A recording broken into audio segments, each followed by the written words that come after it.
Hey everyone, got a new video today and I'm going to be reviewing the DC Multiverse McFarlane Collectors Edition figures. You got Firestorm, Hawkman, and Sinestro. And I'm going to take these guys out of the box, but really quick, I just kind of wanted to point out something that I really like that McFarlane did with one particular figure, and that's Firestorm. Because they were smart, they moved the card to the back of the packaging, attached it there like how the other DC figures do, and then he gets tons of accessories. He gets alternate hands.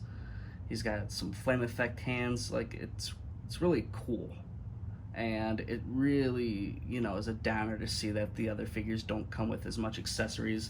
Usually it's just one, maybe two, but you know. I really hope McFarlane does just put the cards in the back for the rest of the figures because they don't need to be up front and center like this. They really don't. So hopefully he just starts attaching them to the back and adding more accessories. I get it, figures can cost more here and there, but that's just my little gripes. Okay, so here are the figures outside the box, and definitely a nice looking set. Here is their accessories kind of out on display here. So I'm gonna go over Firestorm first since he is number 4 and he was the first of this wave. This figure has a very nice new sculpt, and I think for the most part of the figure at least, definitely have a new torso here.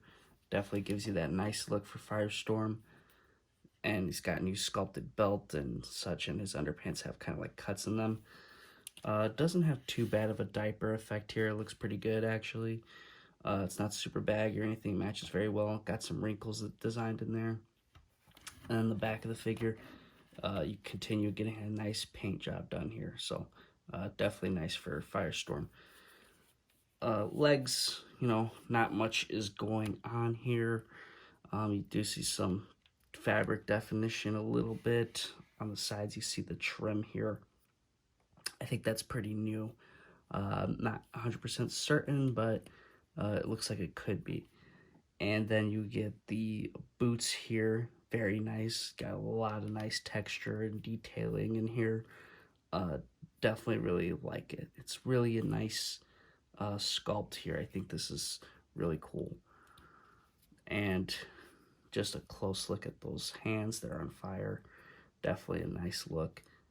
Bare on the inside, it kind of matches that glove, so that's nice. See that kind of difference there. Then you have a punching fire fist one. Then you have another one as well, so if you want them to be doing the same thing with both hands, you can certainly do that. Head sculpt, very nice. Not as translucent as I thought it would be, which I think is fine. I love the flame effects that are done on here. Nice paint job. Really do like it. Yeah, really beautiful head sculpt here. They whitened out his eyes. They put a little darkness around there. So that's really cool. I think it's a very nice looking figure. And his arms are like baggy, kind of like how it's supposed to be. So I really do like that look for Firestorm. I really wonder what his platinum might be. I was looking at his card and I was noticing how it's kind of like a much more red suit and eyes are red. I wonder if this could possibly be the platinum for the figure. Now he also has the flame fireball effect. This is really cool. I like that attachment. And he's got a bunch of other hands. Some you've probably seen before, like the pointing hand and such. Firestorm next to the version that came out from Mattel, the DC Universe Classics. I believe was in their second wave as well, which I think is kind of funny. There's some parallel things here because this is the second wave for this Firestorm. Both definitely go for the same version of the suit, the classic look. Some differences here and there. And here is Firestorm next to Deathstorm. Up next, I want to talk about the Hawkman figure here. Now, this figure is a very nice new sculpt. I think he's, for the most part, all new. I can't be 100% certain. There's not that many characters that are shirtless. There is that one Superman figure from Future State, I think. I'd never picked that one up, so I can't do a comparison, unfortunately, for this figure. So I'm just going to go with my gut that he is new for the most part. He's a very well done figure, I think. He's, you know, got kind of like long hair coming off to the side. I think that's kind of actually unique there. And then you see the wings. I love the wings here. This has a beautiful shading done around it. It's like a blue shading over the gray wings. Very, very nicely done, I think. Beautiful sculpt, I think. The hairs that are on this figure are sculpted. They're not painted. So that's actually there. And he's got nipples. And he's got some lower hair here. New underwear sculpt here. It's got a little thing here so he could put his mace in there. And then some more pouches and such in the back. So definitely a unique detail. I don't recognize that from anyone else. I'm not sure if the legs are reused. It's possible it is. I wouldn't be surprised. There's a lot of basic legs out there, so I'm sure this could be reused or it could be new. But then you get down to here. The boots are, of course, a new sculpt for sure. That's definitely a unique look here. Not certain about the shoes, but I wouldn't be surprised if it was new. Then you get a little extra, glove piece here, and this kind of comes down pretty nice. You get the Hawkman symbol in the middle there. That looks pretty good. And just up close to that head, that is a beautiful Hawkman mask. I think that's done very, very well. Here is Hawkman next to some JSA members. Here is Hawkman next to his version from the DC Universe Classics line. Lastly, I'm going to talk about Sinestro. I'm a big Green Lantern fan, so this figure I was most excited about when it was announced. And I love the Sinestro Core Alpha here. Now, this figure does reuse a lot of pieces, and I'll go over that in its comparison. But right now, I'll just go over the new stuff. So he's got a new underwear area, because you got this belt here, and part of that Sinestro suit comes down into here. So you get that little piece, comes around. Definitely a nice looking sculpt. It's not looking too diaperish. Then you get the lower torso, which, it has this kind of new addition here, because this is nice and rigid here, so it's not just paint, so there's a nice sculpt into here. Then of course you get the upper area, the upper torso. You get a nice looking Sinestro symbol here.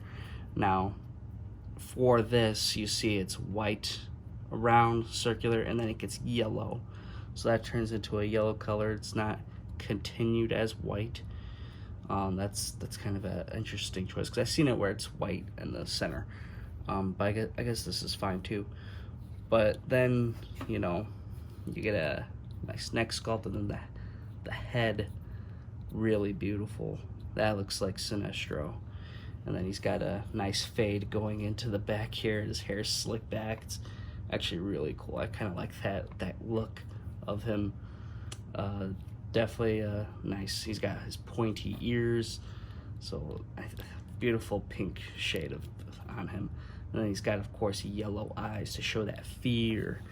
And thankfully, they put the ring on the correct side. That I was worried that this was going to be on the wrong side, like the Green Lantern, but it's on the right side, fellas. We won. Now this is where the figure becomes a total reuse, is from the legs down and the arms. Now, using that comparison, he takes a lot from the Kyle Rayner Green Lantern here. They use 100% the same boots, same pattern, same arms. Like there's no difference. There's that little ridge at the arm area here, same thing here. So you're not getting a whole brand new sculpt. Now, I don't mind that Sinestro reuses a Green Lantern sculpt like Kyle Rayner's, because they are a basic suit. It makes sense. What I don't like is when you sell it for $30 and don't include more accessories. I mean, this figure is basically a $20 one because it comes with 2 accessories and is somewhat reused and is somewhat of a new figure. But I don't see the value why it has to jump up. I mean, Firestorm and Hawkman I understand a bit more, but this one is kind of like a, all right, it's pulled back on it, but he really deserves more. His construct that he makes here, you get like these kind of like Dr. Octopus claws here. There's only 3 and stuff, and that's like a chain with spikes. It's interesting. Definitely a nice looking construct accessory. I mean, I'm happy we got that at least. And then we get, of course, a new one, which is a translucent Sinestro core lantern. Now this is a nice sculpt. I love the look. It's an accurate look, but I wish it wasn't translucent. That's the only thing that gets me. I think it would have been a nice addition to have if it was a non-translucent. Hopefully we get some more yellow lanterns in the future, and if Sinestro has a platinum, I would pray it's just like a totally new figure. People would kill each other for that though. But I'd be down. I hope we see more lanterns, that's for sure. So I'm gonna go and do some comparisons and show these guys off with the first wave. And just for everyone to know that the spear that I have Sinestro holding came from the Predator Green Lantern 2-pack that was from NECA. So that effect works really well. It fits in that Sinestro's hand nicely, so you can have him holding something else if you happen to have that as well. Here is Sinestro next to his DC Universe Classics version and next to the Sinestro Core Batman. Now, I kind of hope that the Sinestro would have had more of a yellow like Batman's here. It's just a non-metallic version. I think that would have been great. Here is Sinestro next to a few badass lanterns. So here's the full set of the McFarlane Collectors Edition figures. So a very interesting lineup, and you know what's most surprising is that there's no Batman. So where is he? I don't know, but he's not here, and I would figure that we would get him sooner than later though, because I mean McFarlane can't go a day without making a Batman, right? So for a McFarlane Collector's Edition, I can totally imagine there being a Batman in the next wave. Possibly not if then the one after that. I think this wave is far superior compared to the first one. I really love the character selection in wave 2. As platinums go, I really wonder what this wave will have, assuming that they will get them, because the first wave every single figure had one. So I'm gonna assume wave 2 will have them too. So we'll see what those turn out to be. This is my figure review. I hope you guys did enjoy it. If you did, hit that thumbs up button, subscribe to the channel if you haven't already, and I will see you guys in the next one.